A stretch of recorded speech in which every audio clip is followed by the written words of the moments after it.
Joe Flacco has broken his silence about this whole process with being named the starter. Man, he had a lot to talk about. More importantly, he talked about the process and becoming the starting quarterback for the Cleveland Browns and sharing all these reps with 4 different quarterbacks. And he's turning some heads actually with some of his... Grab your phone and boom, Joe Flacco is trending.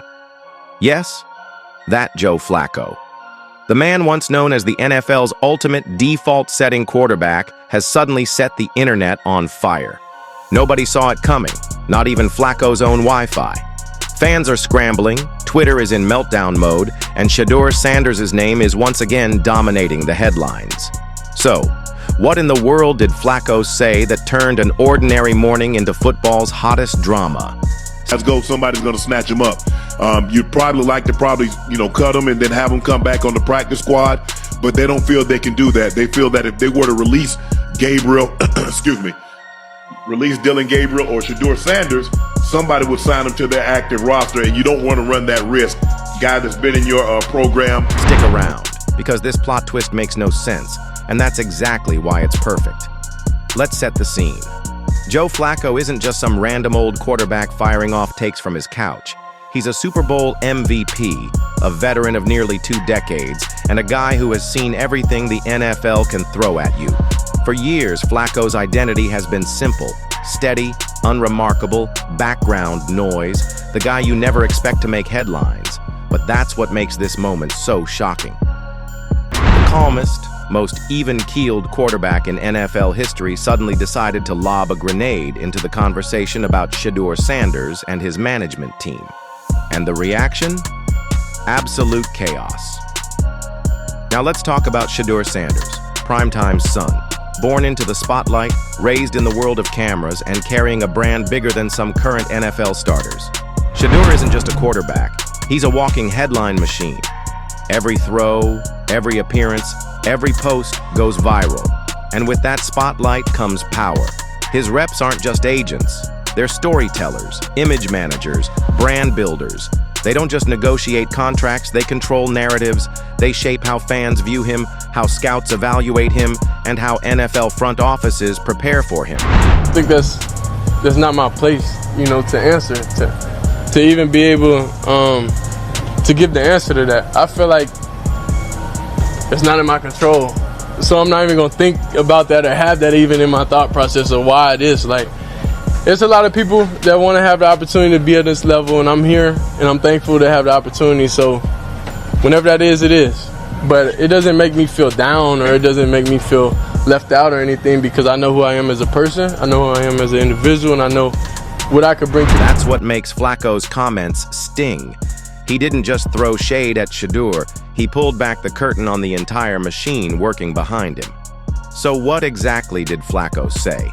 In typical Flacco fashion, it wasn't loud, it wasn't clickbait, it was subtle, but it hit like a brick. He suggested that Shedeur's reps might be pushing too hard, micromanaging his image, demanding superstar treatment, and steering his career in a way that could backfire. And just like that, the internet exploded. Some fans praised Flacco, saying, "Finally, someone said it." Others ripped him, asking why a veteran quarterback was taking shots at a rising star. And of course, the memes poured in. Flacco photoshopped as a detective, holding receipts, starring in imaginary Netflix exposés. Here's the thing. This isn't about gossip. This is about the business side of football. Representation matters more than ever. 10 years ago, if you balled out on the field, you got drafted. Simple as that. But today, your reps, your brand, your endorsements, your social media, they're part of your scouting report.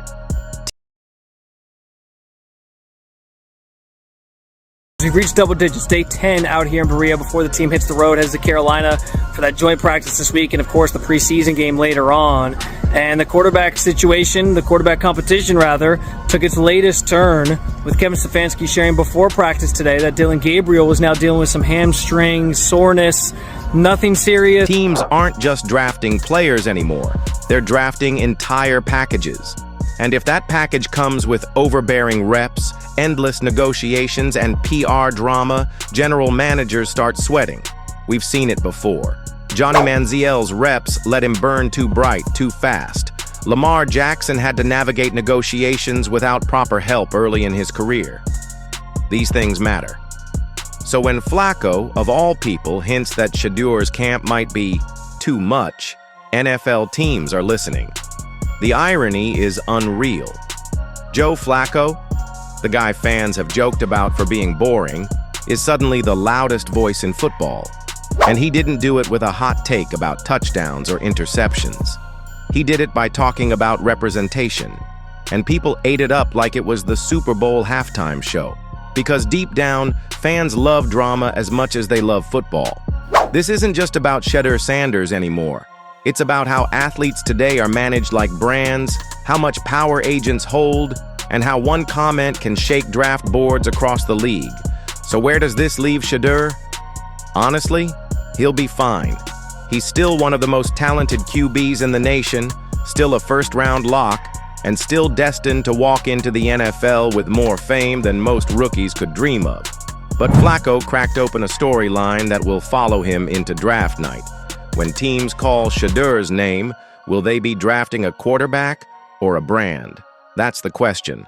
And the funniest part? This entire circus started because Joe Flacco decided for one single day to stop being boring.